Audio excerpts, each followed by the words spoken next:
Good evening. I'm Jenny Stimson, and I'd like to welcome you to this program on behalf of the Neighborhoods Committee. As we look at the different neighborhoods in Seattle and we think about what are the issues that they're facing, it seems like every neighborhood that we've gone to, there's an issue of housing that comes up. Affordable housing, density of housing, different arrangements of housing. And so at our meeting, Henry said, oh, I have a former student at the architecture school who could really come and share us something very interesting about co-housing. And that's how this program was born. So Henry is going to introduce Grace to us. Thank you, Henry.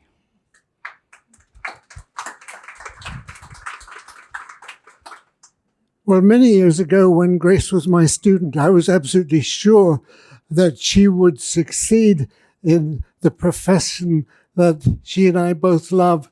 And indeed, she has won all kinds of awards. She received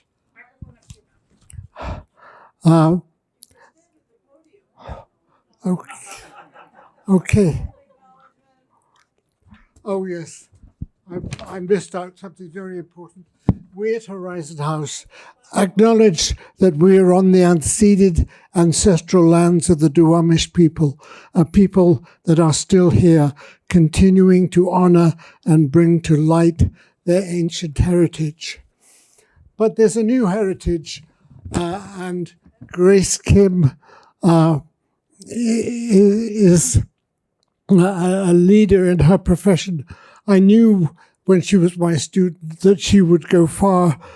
She's won all kinds of awards, the National American Institute of Architects Young Architect Award, and she was elevated to the College of Architectural Fellows in 2021. She's an internationally recognized expert on co-housing. For 4 years, she served on the board of the Cohousing Association of the United States. She chaired in the national conference in 2009 and 2019, as well as organized an international co-housing summit in 2009 and 19. She gave a TED talk and apparently has reached 3 million people eager to learn about co-housing. So we're very fortunate to have her with us.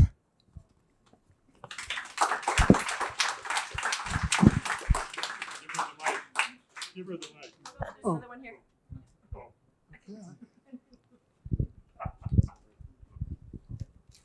Okay, great. I'd quickly like to know, how, by a raise of hands, how many people know what co-housing is?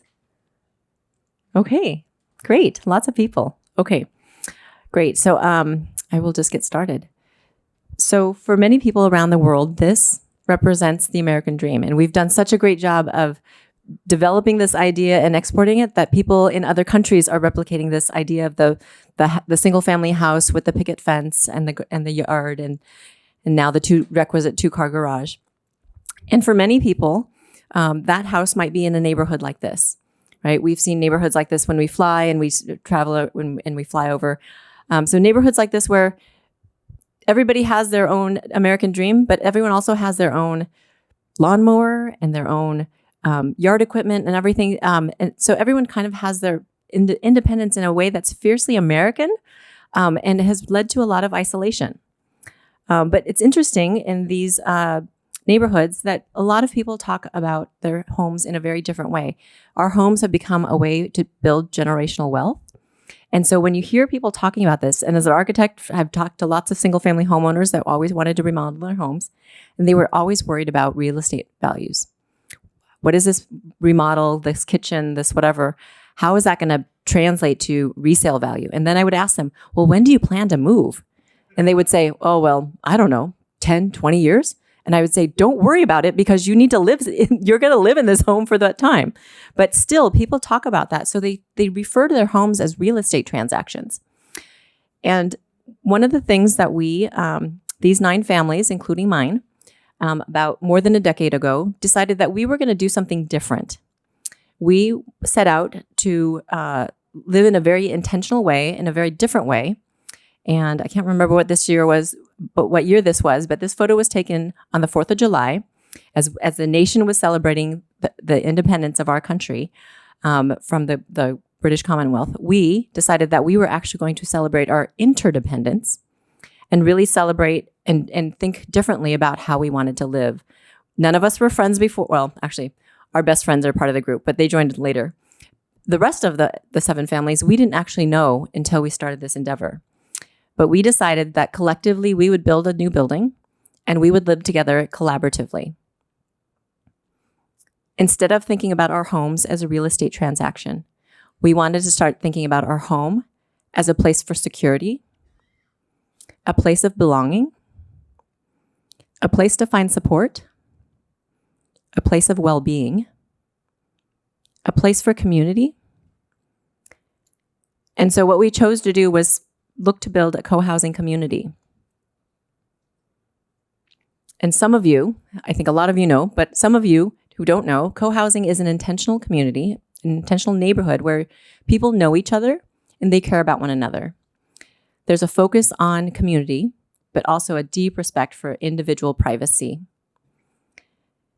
And all of the homes are fully equipped. And Mike knows this because he gives tours monthly. Even though we say this over and over again, whenever he gives a tour and brings people into our home, they'll say, oh, there's a kitchen. So we all have individual homes that have a kitchen, a dining room, bedrooms, bathrooms. We don't have to share. This isn't college anymore. So I've heard some people say living in co-housing is like dorms for grown-ups. It kind of is, but we all have the privacy of our individual homes. And then we have the ability to step outside and be in the middle of community. The idea of co-housing started in the 60s in Denmark. The idea was to recreate the village and make sure that every child had 100 parents. So that idea was brought to the U.S. in the very late 80s, and the first communities in the U.S. were built in Davis, California, and in Bainbridge, Washington. So Bainbridge has a community called Winslow Co-housing. They were the first built community. The other community is a retrofit community, and so they were the first occupied community. There are some characteristics that are common to co-housing. The first one is relationships. So as Professor Matthews said a number of times during dinner, the intergenerational aspect of co-housing is really fantastic. I think in the U.S., we have grown accustomed to, in the last few generations, only having relationships with older people if they are your grandparents. And in co-housing, you have relationships with all sorts of people. So the kids have more than one grandparent. There's all of the elders in the building are part of their family. And likewise, people like Spencer and Sheila in this picture, who'd never had children, have lots of kids in their lives. So the relationships are very important. Caring and sharing is also important. So I'll talk about this a little bit more later, but that means sharing is the ups and the downs of life. The size of the communities and the physical design are all intended to promote interaction. And I mentioned before, there's a strong sense of privacy as well as having community just outside your door. And then participation. This starts from the very beginning. When we first started our co-housing community, we gathered our future neighbors together. We designed the building together. We figured out the development process. Not every group has to do that, but that expectation to participate happens all the way through. Once you've built the building doesn't mean you're done. It means you're just starting. So all the kids, the grown-ups, everybody is expected to participate at some level. And then a final common characteristic is when you have a bunch of people together, it just takes one person to figure out how to get the grant for the PV array, or one person to figure out how the composting system works, or one person to figure out where to go recycle the whatever. So there's lots of sustainable approaches in co-housing. It's also easier, co-housing makes it easier to learn new things, learn new hobbies. It's great to have people in our building, like our child is a 18-year-old about to graduate, but has to take calculus. So great to have a math teacher downstairs who can explain all of the math homework that we don't understand. And likewise, we can have, take kids and do things related to art and architecture. So there's great ways to like have connections and build relationships with one another, find mentors for lots of different things. Co-housing also makes it easier to spontaneously enjoy life, whether it's a glass of wine on the roof or celebrating a birthday impromptu. There's lots of ways to get involved and do things that you would maybe not normally do if you were by yourself in your single family home. The ownership structure for co-housing can be very different. And so this is kind of when people always say, oh, well, co-housing is this. Well, it's actually a lot of things. It can be fee simple ownership. It can be a condominium association. It can be rentals. It can be out in the countryside. It can be in the city. And people ask me all the time, what's the right number? What's the ideal size? And we have been to visit communities that are 8 in family size and up to 57. They've each said that they're the perfect size. So I think that people could intentionally select themselves into the community that suits them. Okay, so you're wondering, what does it look like? So I'm going to share this slide really quick. So this is a community that we designed in Oregon. It's a very classic co-housing layout, meaning that there are parking is always at the periphery. There is a common house or a common building that's usually central to the community. In this case, the buildings are arranged around, well, in all cases, the houses are arranged around. In this case, they were designed as triplexes. And then there is a pedestrian spine that takes you from the parking areas through the community. And this linear path is very dangerous. This is how you get co-housed. Even though it might only be a 2-minute walk from the parking lot to your home, it might take you 10 minutes to get there. Because on your way, somebody might look out the window and say, oh, Grace, I have your book. Or, oh, Grace, I have to ask you a question. And so by the time you get from your car to your home, you might have spent quite a bit of time. This is a very classic co-housing layout. This is in Berlin, Massachusetts. And you can see, as I described, triplexes all centered around a pedestrian spine. And somewhere in there, I think maybe at the building on the left there with a porch, is the common house. This is a little closer to home on Vashon Island, a little bit different flavor, but sort of reminiscent of the woods that surround this property. And then this is Silver Sage Co-housing, a senior community that is nestled with, the 18 homes are nestled within a much larger development called the Holiday Neighborhood. And it's about 150 homes total, and they're just one small pocket of that neighborhood. And then this is the other sort of longstanding co-housing community in Davis, California. This is what the neighborhood looked like. The red defined or describes the lot ownership. And 2 neighbors decided that they would take down their fences and let their kids run back and forth between the 2 yards. And then soon enough, the neighbor next door said, oh, well, we want to do the same thing, so we'll take down our fence. And slowly, one by one, the neighbors started joining. And when the neighbors didn't want to join, but they moved away, they would say, well, before we put our house on the market, do you want to recruit your neighbor? And so one by one, they all took down their fences. And when the last home went for sale, they bought it collectively as the common house. And you can see in this drawing, that as each family moved in, they were asked to provide something that would be of benefit to the community. So whether it was a tool shed or a hot tub or the barbecues, each of them contributed something that everybody can enjoy. And so instead of imagine the single family neighborhoods with the yards that kind of surround everybody's backyard and you don't know what's happening back there, this is the entrance to the pedestrian entrance to their community. So lush, the path leads all the way around all of the homes. The kids can run and wander and play in the midst of the community and not have to worry about the cars that are on the peripheral. This is another version of a retrofit community. It's in Maryland. And it was an old office building, and they cut a big courtyard out of it and put 57 homes into it. And this is an example in Lonsdale, BC. It's North Vancouver, basically, across the water. And this is I think a 22-unit community that has a little grocery store, or it was a grocery store. It's now a coffee shop. And then this, a little closer to home again, Portland. This is PDX Commons. This is a senior co-housing community that opened about 5 years ago. And this is another one that opened around the same time as us, so maybe 9 or 10 years ago in North Carolina. This was a much bigger building. And then I've had the good fortune to travel a fair amount to visit co-housing communities. And so last year I've been to Seoul a number of times in the last few years, and we have visited co-housing communities while there. So these are a couple. that we visited over the last couple years. And then last year had the good fortune to go visit a friend that lives in Belgium, and he's a co-housing developer there. And so he has built, I don't know, it's close to 20 different communities and probably has another 15 underway. And so his buildings are wonderful because he's become known in this tiny nation for doing these wonderful communities. And so anytime an interesting heritage building comes up, like this isn't, I can't remember the former use, but it was like a military complex in a little city called Leuven. And so he gets called, like when I was there was somebody called and said, I have a monastery that is for sale and would you like to buy it? And so, and they're working on it right now. So there's some wonderful old heritage structures. And then this is where he lives.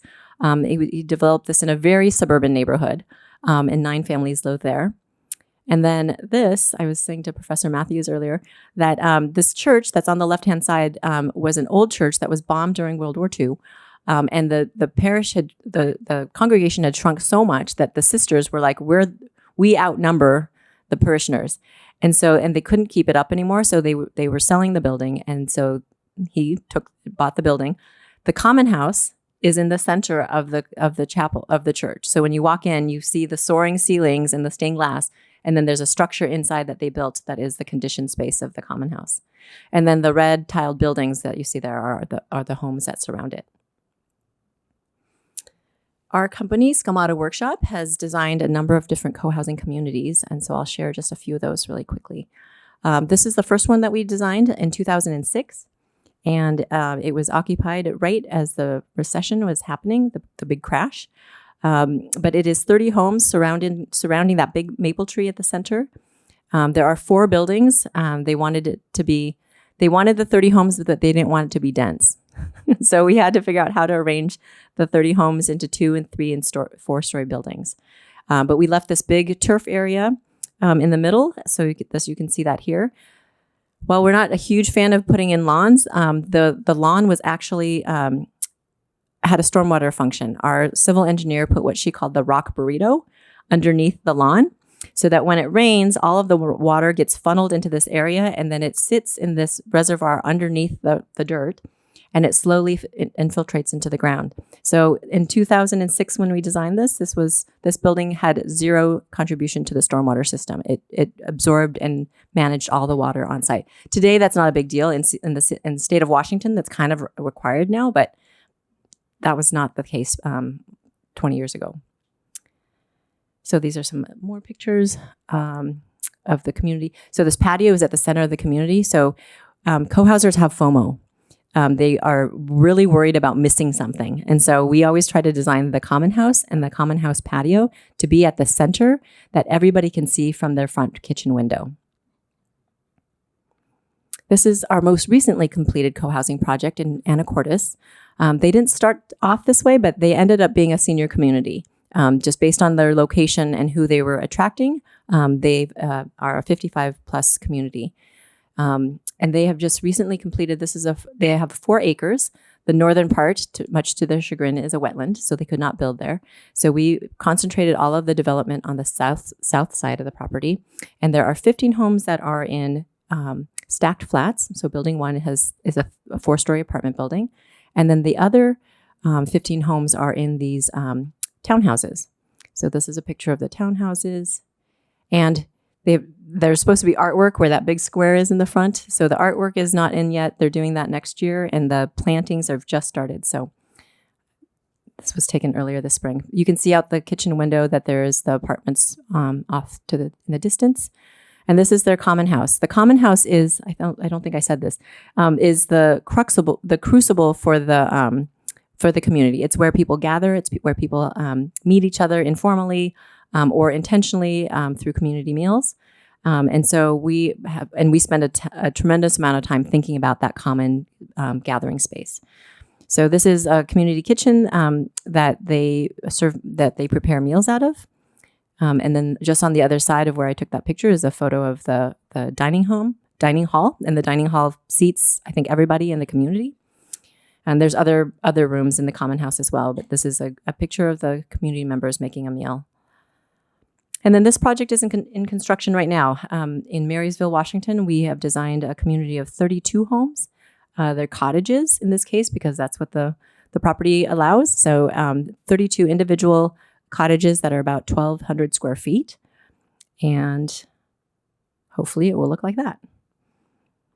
And so this last project, I am not only an architect for these projects, but my husband and I developed a property that I mentioned at the beginning. We met with 8 other families to design and build a co-housing community. So this is our home. And you know our neighborhood. It sounds like you've done some neighborhood discussions about Capitol Hill. So we are just a block away from the 12th Avenue Arts Building. It's a very diverse neighborhood.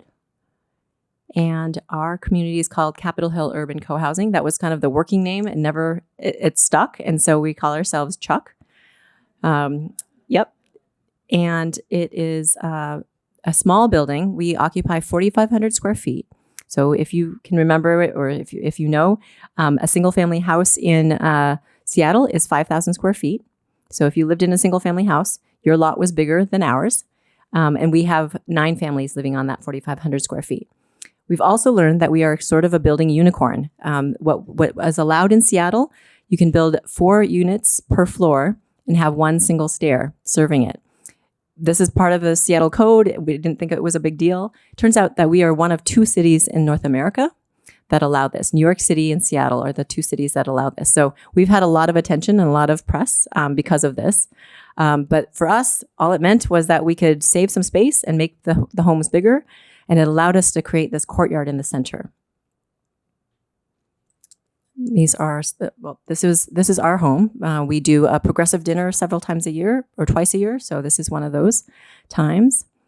This is one of the other homes. Actually, this will become my mom's home. My mother's here with us tonight, and she's going to be moving in a couple weeks. So this is one of the other homes.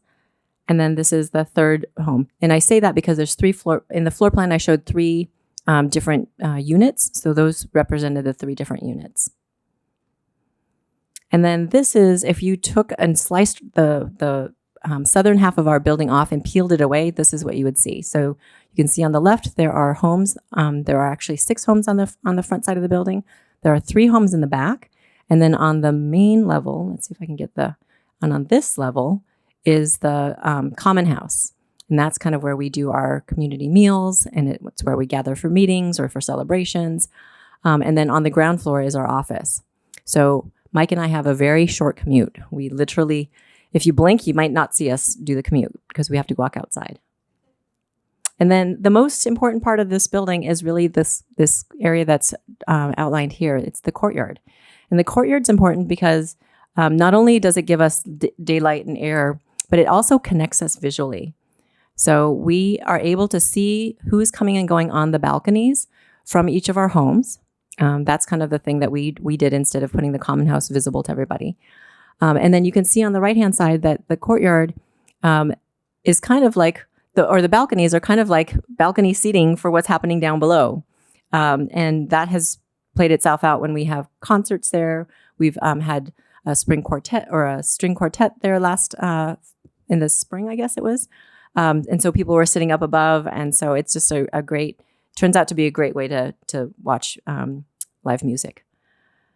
But you can also see throughout the year, throughout the days, the courtyard is used in very many different ways. It is a very active space, and we have a rule that at the end of the day, everything needs to be put away. So the hockey gear, the hula hoops, the scooters, everything has to go away so that it's reset for the next day. But in the summertime, we use it for community meals. And just inside those doors on the left is a large dining room. So this is what it looks like when 9 months or 8 months out of the year when we're not eating outdoors. We eat together 3 times a week. It's basically every other night. So it's wonderful to come home after you've been working hard and not have to think about what's in the fridge, how am I going to get dinner on the table. You just show up and one of your neighbors has cooked for you, and then you just go home. Where we have cook teams of 3 people, and so we take turns cooking for each other. And our process for managing the money is simple. The lead cook pays for everything and manages what the budget is or what the menu is, and they organize the the team that they have of 2 people. And then they go home after dinner, and the cleanup team takes care of it. So no money changes hands. That way, if somebody wants to have surf and turf, they can do that. If somebody wants to have baked potato night, they can do that. And so it doesn't really, nobody's limited in attendance because they can't afford to come or they don't want to afford to come. Our meals, the surf and turf was kind of a lie. We make all of our meals vegetarian. So the protein is the optional piece. I mean, it's not optional to have protein. It's optional to have meat. So we always have some sort of protein, and it has to start with that as the base, and then you can add the meat as an extra thing. So everybody needs to be fed a delicious and nutritious meal. That's kind of our guiding values around our meal program. And it just takes a team of 3 people to cook for 25 people. And I can do my meal in about an hour and a half time. So it doesn't have to be a big time sink, and people get used to cooking for quantity. Our rooftop is used very actively as well. It is quite productive. We have at times had neighborhood relationships with a restaurant. It used to be Lark at one point. It was Violet at one point. And now we grow food for the local food bank at Bird Bar Place. And we harvest a lot of food for ourselves. The community garden is managed by 3 people. I'm on one of the garden team members. A couple times a year, we ask all of the community to turn out to help us pull weeds and amend the soils and get ready for the growing season. And then we recruit people to come and harvest when it's time to do that. So that's a little bit about my community. You can see some of these photos kind of help fill the rest of the story. We do a lot of things together. We also have lots of people that are very busy and out doing things in the community or out traveling. But we do really enjoy having a very collaborative way of living. We don't have a property management company. We take care of the building ourselves. We celebrate things spontaneously, like Spencer's scones. He likes to make scones, and every now and then he'll put up a note and send out a text message, and there's warm scones in the common house. So we are the mom and pop that live above the shop on 12th Avenue, and I appreciate the opportunity to come share a little bit about our community with you.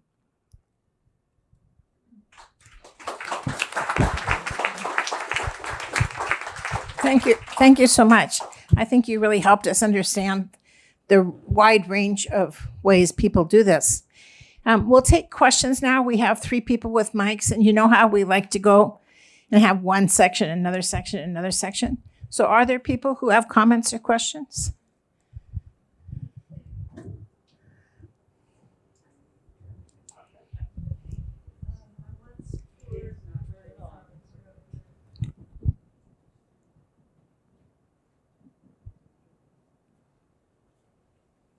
Hearing me now? Yes.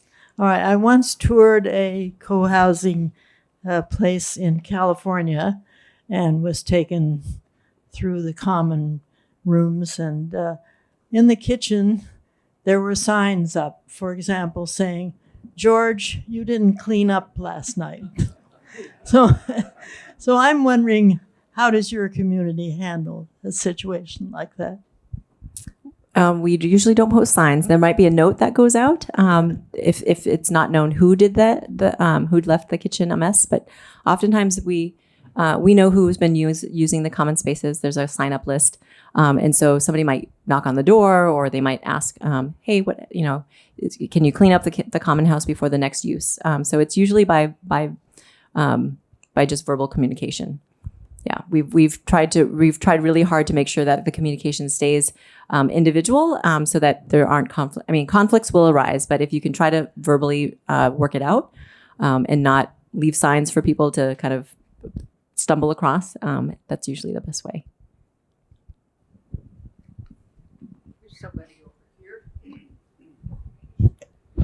What about the financial aspect? I mean, do you buy a unit? Do you have shares? Do you have all of the above? Maintenance? Do you have insurance?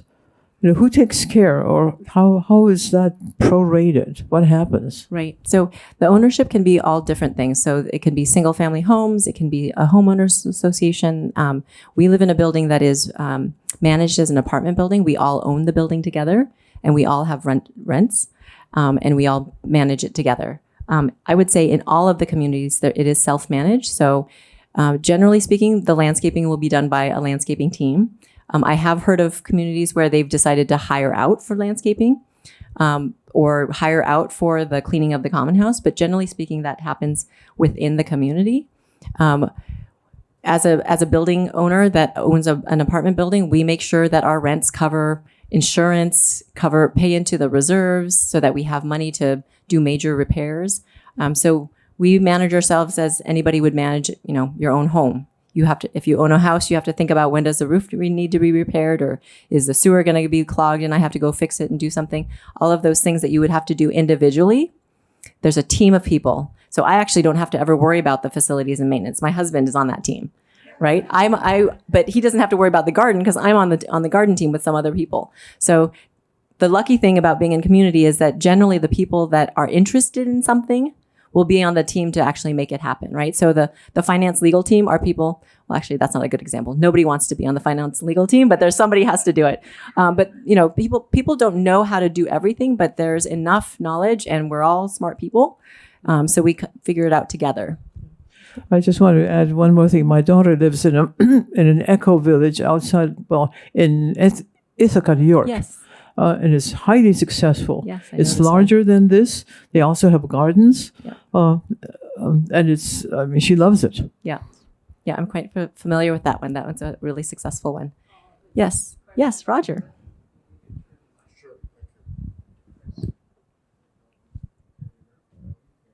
Just wait a minute. Now you can hear me, and that's on off, but that's okay. Thank you, Grace. It's really interesting to see the evolution of what I thought I knew, but I didn't, and that's very nice to see the progress of this. And there must be a variety of structures of, I hate to say management, but you've explained a lot of that already, and the finances. And is there a contract that everyone comes in addition to the ownership of their individual? We try not to have contracts because those could become really sticky for the Sure. kids who want to do something different than what mom and dad did with the property afterwards. So there are social contracts. I think most communities try to, and have advised over the decades, to not try to write something very odd and unusual into their contracts. One, it makes it really scary for new buyers to come in. Mm-hmm. But two, it's really hard to enforce. And so generally there are bylaws and operating agreements that look kind of like anything else you would find if you were joining a homeowners association or something like that. But there are usually expectations that are shared. If a new coming family if somebody is interested in moving in, there's usually a big onboarding process. Before they even get to that point, there might have been like, come to community dinner, come help us make a community dinner, come to one of our work parties or a social event or a meeting, so that people kind of know what they're getting into. And by the time they move in, there's also a bunch of other onboarding things that happen. So I think, I've lost my train of thought, but I think there's a lot of just knowledge sharing and kind of onboarding as people come in.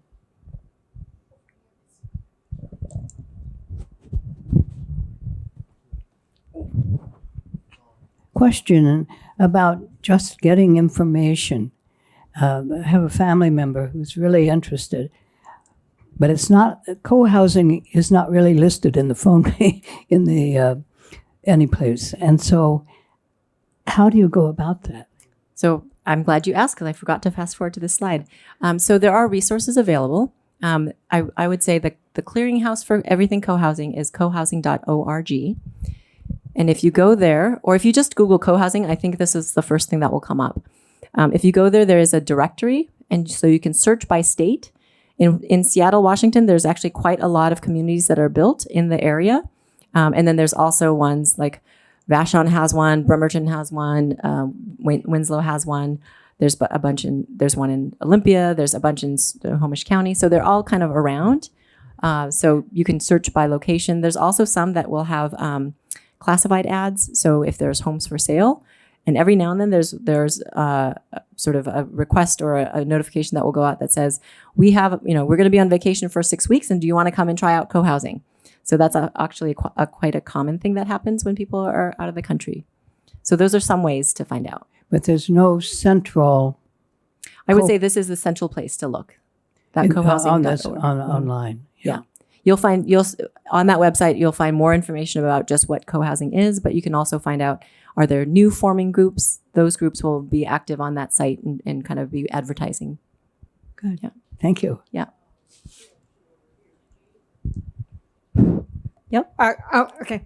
I'm interested in how people leave. Okay, because you've talked about your mom's now coming in, so obviously somebody has left. Right. Do they sell out, or do you buy back their places, or do they just leave and they're now renting out? How does that work? It kind of depends on what the structure is. So if you live in single family homes, you just sell the homes like you would in any other situation. Okay. And are you asking about my community Well, in specifically? your or- case, I would think you would know most about.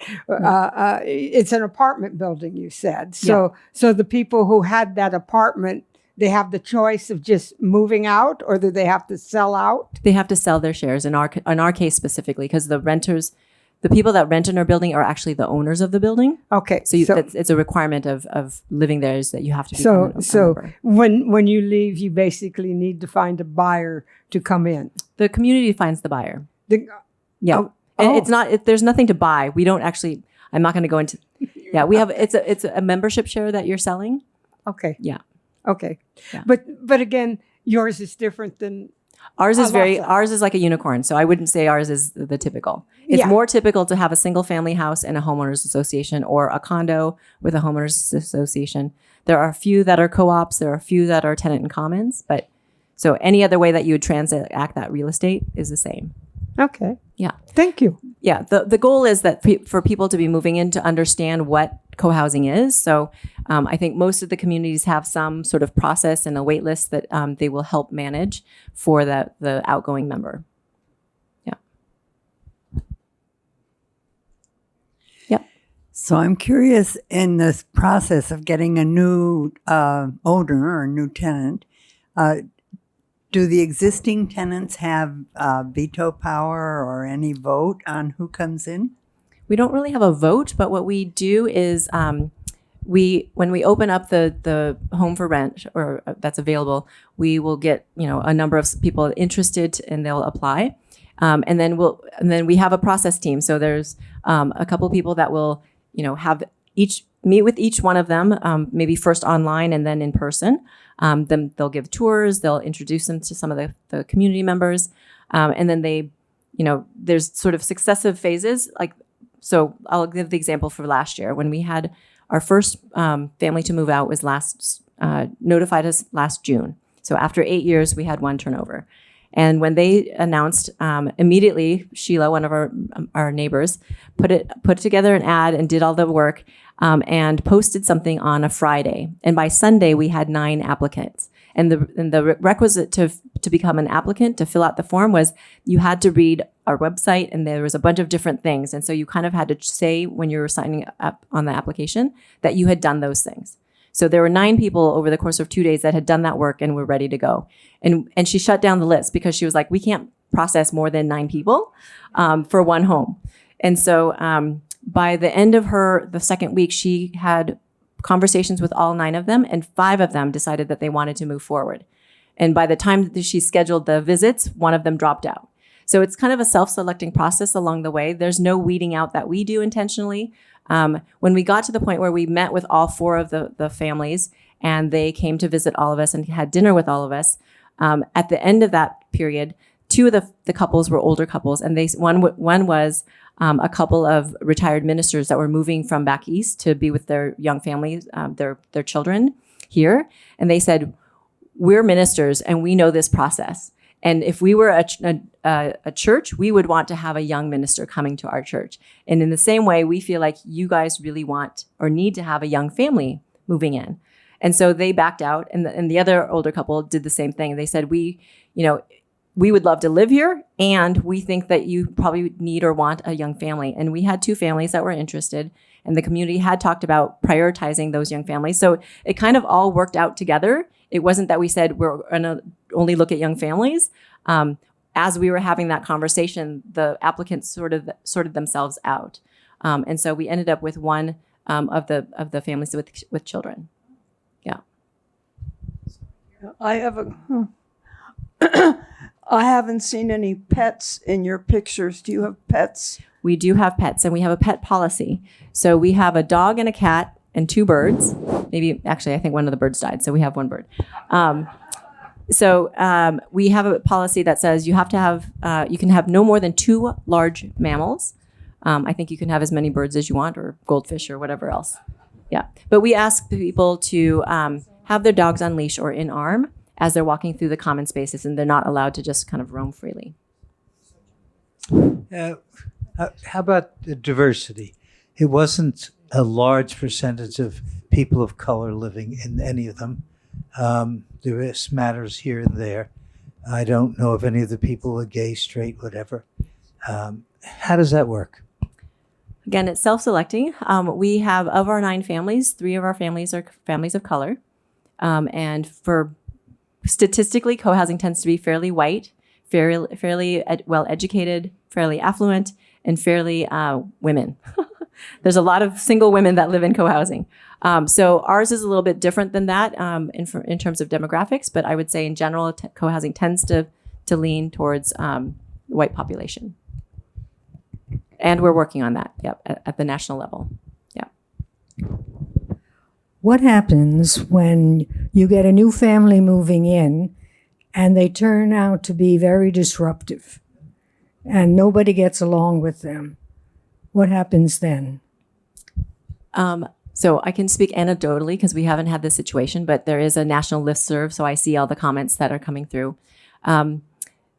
Oftentimes when that happens, they self-select out, because if they're being disruptive, it usually means that people will stop engaging with them, right? So if they are intentionally trying to be disruptive, they will get bored and leave. If they are doing it because they wanted attention, they also feel all of a sudden like a pariah and they will leave. I have heard of instances where people don't get the message and they stick around. I think there's no way to do anything about that. If they have bought their home, then they are entitled to live there. So I think I would say there's a lot of process that's involved in co-housing. My husband mouthed to me earlier, process. So there's a lot of training that happens in co-housing. There's a lot of conflict resolution that happens. There's usually a process team that if there is a conflict and you can't work it out by just talking to your neighbor, then you might engage a conflict resolution team, and they might help you try to have those conversations. So there's a lot of effort taken by all parties to try to move forward and actively resolve a conflict. But if somebody's there just to have conflict, there's kind of nothing you can do about that. That's life. Yeah. You talked about some of them were senior housing. How does that work, and what's different about that? So it's by choice that they've done that. Actually, some of it's not by choice. I will say we have visited co-housing communities in Denmark. When they all moved in, they were in their 30s and 40s and 50s. And fast forward, 40 years, and nobody's moved out. You're all of a sudden a senior co-housing community. There's usually about a 30-year spread. So you're in your 30s to 60s, or your 50s to 80s, or 60s to 90s.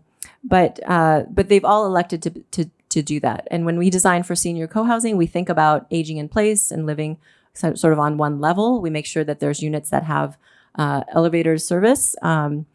And there's a lot of people that in community that will think about and talk about how do you age, into your third chapter, and just lots of conversations, a lot of support. Yeah. I don't know if there was a specific answer you're looking for. So, support. Here we have quite a bit of support. Would a community arrange for that as well, maybe? So I think it's up to the individual to provide the support for themselves. And there's some communities, I think PDX Commons, I think is one that has had conversations about how much support are you willing to give and how much support are you willing to accept? Because it goes both ways. And so I think that it's independent, it's different for each person. And I think in their community, they have a team that's set up to, it's usually in a lot of communities, there's a team that's set up for if there's an emergency, right? There's somebody has has cancer and they're going through treatments, or somebody has had a medical issue and they have like a 3 or 4 week recovery or 3 and 4 month recovery phase. It's usually for those situations. And in a senior co-housing community, they might be more intentional about like, what does that care look like? But it should never be the expectation to move into co-housing and expect your neighbors to take care of you. Yeah, that's a social contract that is not written.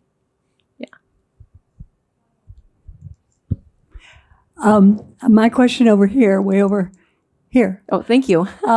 Could you consider Horizon House a co-housing? That's what Michelle said when I walked in. I think that co-housing is when people know each other and care for one another, right? So I think that Horizon House can be considered, if it depends on what you're looking for, but I very much see communities like this as a co-housing environment. It's where people are intentional. I think one of the things that lots of people have conflated co-living with co-housing over the years. And the thing about co-living is that there's never the intention to stay somewhere a long period.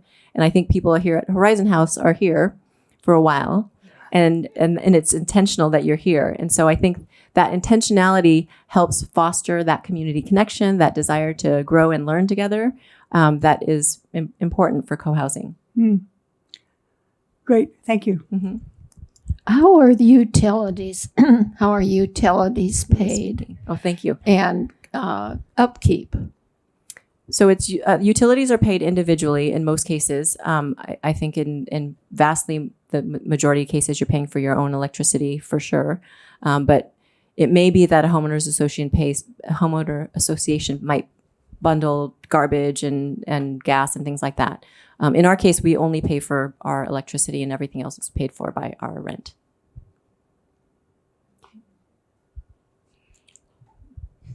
I'm not seeing any more questions here, so maybe Henry wants to make a comment. I think he's proud of his student. I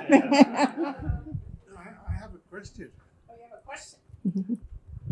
I'm interested in how groups who want to live in co-housing typically come together, and what sort of decision-making processes are common.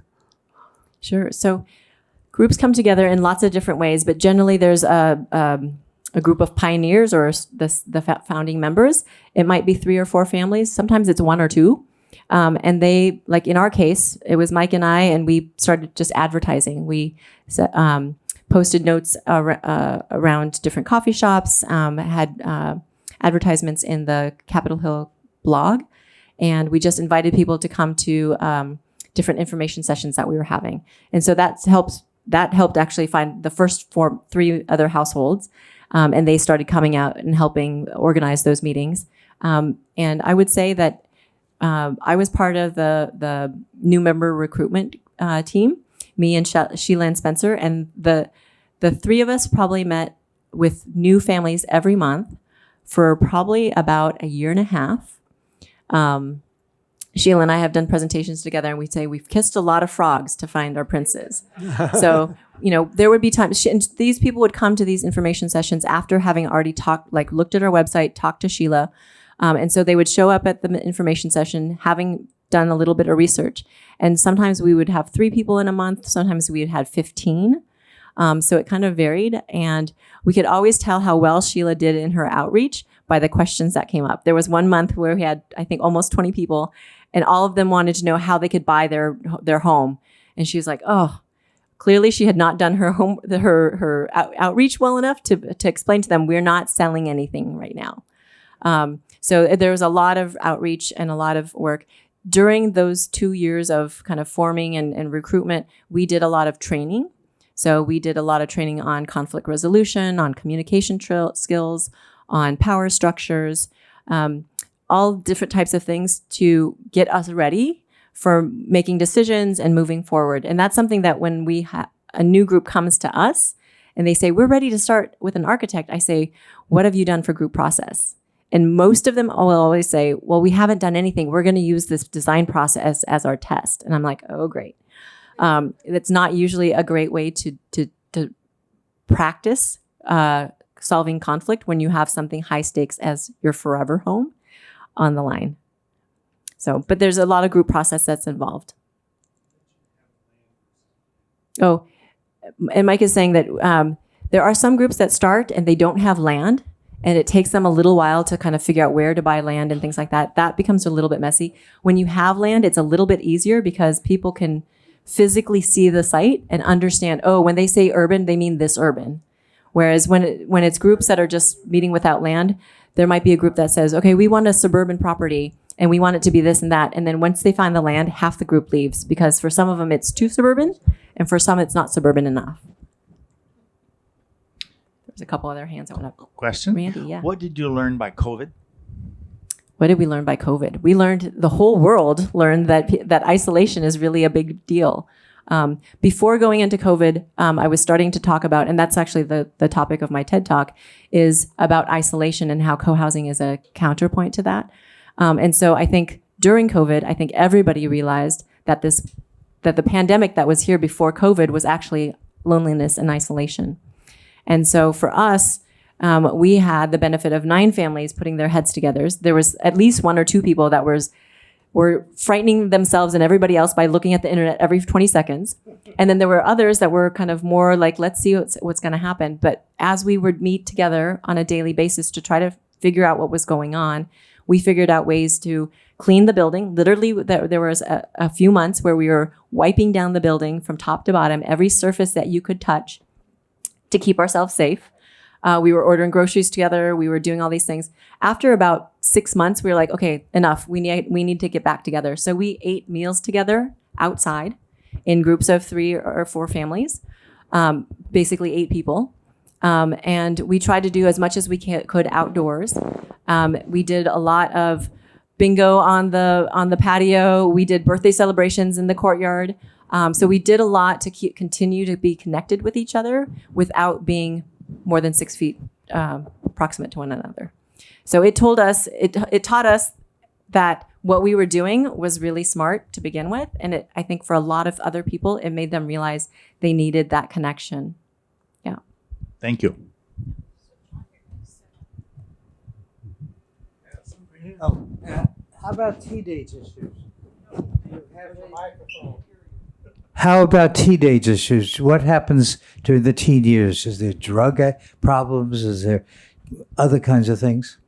I would say that the teenagers are better adjusted living in co-housing than they are elsewhere because they have they have practice engaging with a lot of other grown-ups. And I would say if there's going to be drugs and drinking, that's going to happen no matter where you are. So I don't think it's exacerbated by living in co-housing. If anything, it's probably much more responsible. Yeah, we moved in with 11 kids. We have graduated out, I think 5 at this point. And I don't think there've been any issues that we know of. Yeah.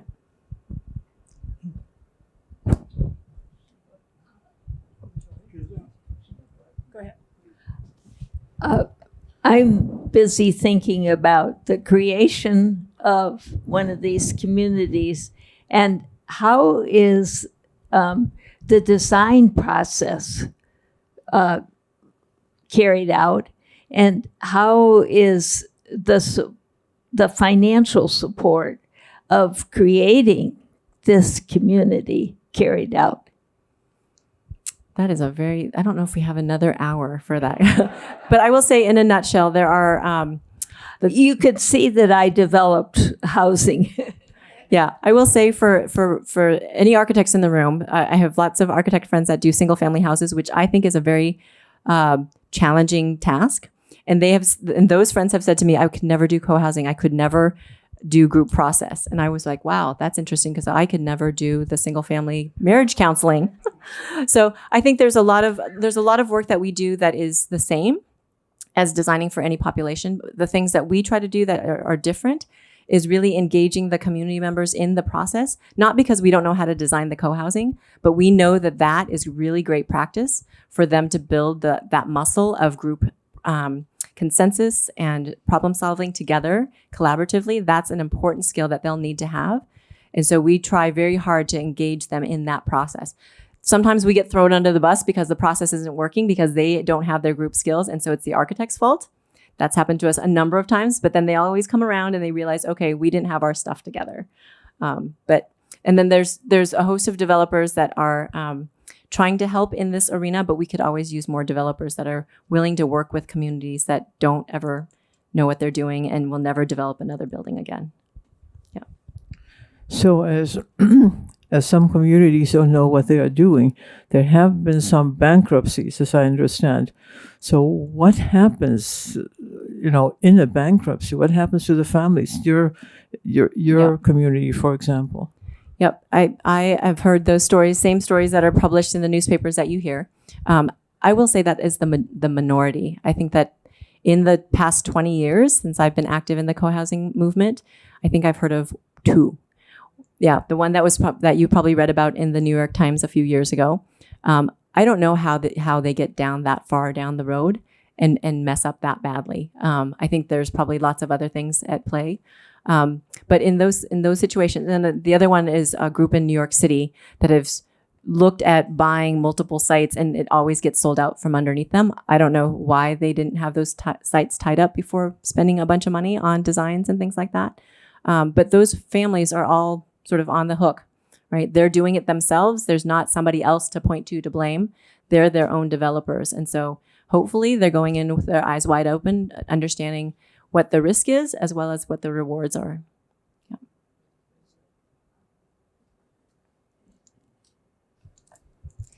Thank you very much for coming and sharing all this information with us tonight. I think we're wiser, and I think feel pretty positive about what we learned tonight. Thank you Great. so much for coming. Thank you. Thank you so much for having me.